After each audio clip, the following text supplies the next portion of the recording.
Mga kabakal, good day, another pistol gun works dito kay Regan 77. So, meron ditong pistol mga kabakal na single stock na caliber 45. Actually, ito mga kabakal, pistol ito ng tropa ko na ka-teammate ko sa basketball. So, pinadala niya rito yung unit niya. Tapos, pina-semi-customize lang niya. So mga kabakal, dati siyang stock. So, nung ginawa dito, so ganito na itsura niya. Yan. Tapos, siyempre, pinalagyan din niya ng initials niya. Yan. So, siyempre, bago ko dalahin to dun sa tropa ko, isisirod muna natin. And then, siyempre, test fire na rin. No? So, yun nga, kagaya ng mga previous na sinasabi ko, dito kay Regan 77, hindi lang maganda yung gawa nila. Super reliable din, no? Ever reliable din. Okay, so zero muna natin, tapos test fire, okay? So mga kabakal, so nag-set up tayo ng 5 meters na target. So andoon. So sisirod natin itong pistol na to dahil naka-adjustable siya na rear sight. So sa mga kabakal dun sa mga hindi naka-adjustable rear sight. So mangyari niyan, pwede nyo rin isirod yan, no? Pero kailangan dadalahin nyo sila sa gunsmith. No, kasi dahil nga naka-fix siya, so hindi niyo siya mai-move ng left to right tapos up and down. So hindi kagaya na itong mga naka-adjustable rear sight na to. Yan, pwede mo siyang i-adjust ng elevation tsaka yung windage niya, yung left and right kung tawagin. Okay? Sa mga fixed sights naman, siyempre kung fixed sights, kung saan yung tama talaga noon, doon na talaga yun. Pero kadalasan kasi mga kabakal, kung factory galing, factory zeroed na sila. No need na sinisiro. Nagkakaroon lang ng problema kapag nahuhulog natin. No? Nahuhulog. So, pagka nahulog yung pistol, minsan nagumagalaw yung rear sight or yung front sight. So, minsan nawawala siya sa pagkasirod. Doon sa mga fixed sight. Okay? So, zero na natin itong mga kabakal. Watch this. Okay, so zeroing tayo. So, gagamit tayo ng gato, hindi gato, patungan, para hindi magalaw. Okay?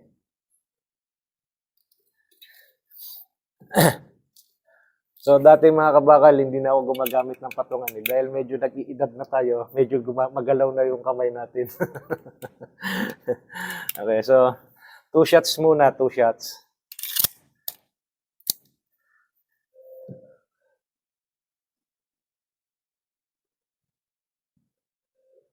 Dead center. Okay. Firing.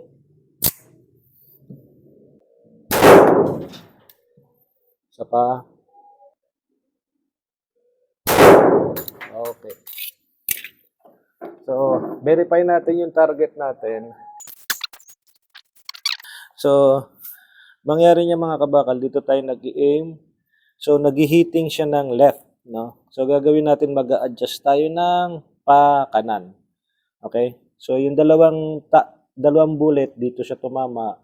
Hitting left siya. So, mag-a-adjust tayo ng windage na pa-kanan. Okay?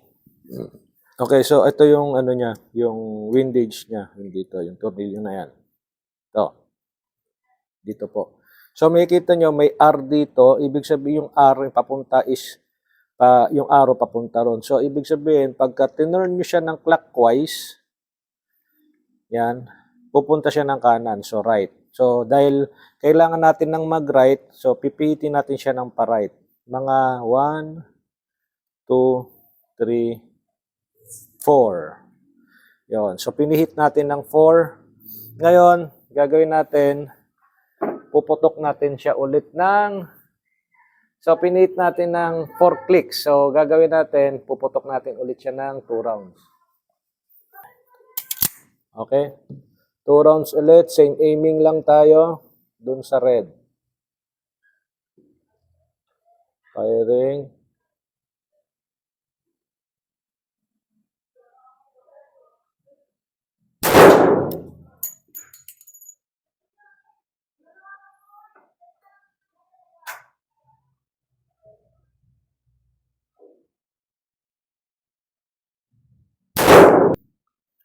Okay, so mga kabakal, verify target.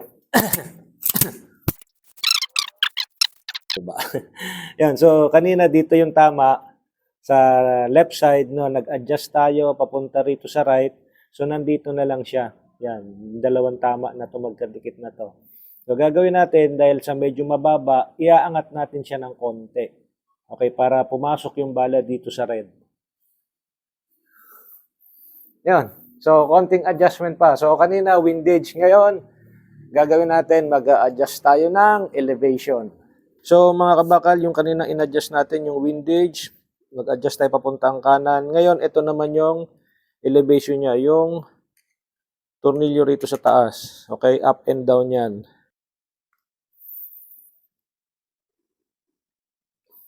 Ayun. So, okay. So, nag-adjust tayo mga kabakal ng 3 clicks, no?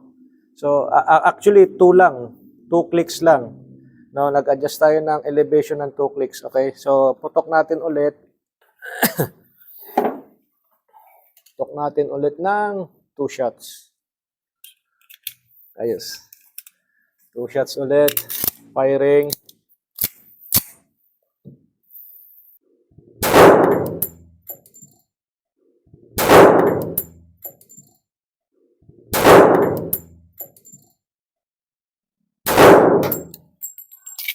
Okay. So, verify target. So, kanina dito tumatama. So, nag-adjust tayo ng elevation. Nangat na natin. So, may dalawang tama rito. Kaya mali ako ng kalabit na bibigla ko. So, bali 4 na round siya. So, yung last na putok natin, tsaka yung una ay dito, tsaka yung last nandito rin. Halos magkadikit na rin siya. Okay? Ayan, so mga kabakal, so zeroed na yung unit, no? So ngayon may natitira tayong bala, gagawin natin, ira-rapid fire natin siya, okay? Okay, so mga kabakal, zeroed na siya, so gagawin natin, testing natin siya ng rapid fire. 5 shots firing.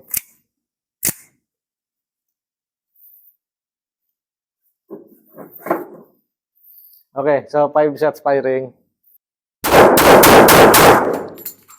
Ayos. Snappy.